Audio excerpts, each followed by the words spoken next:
Hi, Sashiana. I'm just going to show you how to copy the sheets from the Excel template file into an Excel file if you want to open up your version of Excel. So what you want to do is you want to come above the 1, move your cursor above the 1 and to the left of the A, and then you're going to right click. You got to do it twice, and then you'll get the menu to say copy. So we click on copy, and then you're going to open up a blank Excel file. So you can use your version of Excel to get a blank Excel file. And then you're going to right click above the 1 into the left of the A if you right click, and then go paste.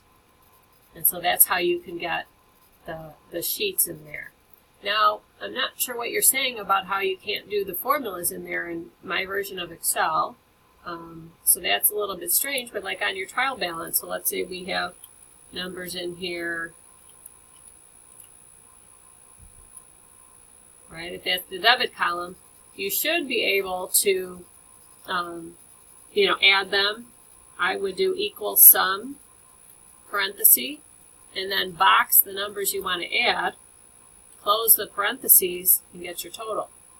When you're in the general ledger, let's say we posted a $100 debit, we should be able to get the balance by going equal, click on the previous balance, plus, click on the debit we're posting, enter. Then say the next one is a credit that we post.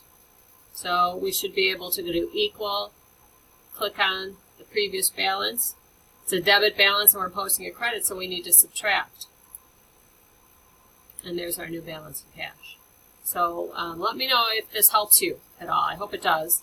If we need to talk more, we can.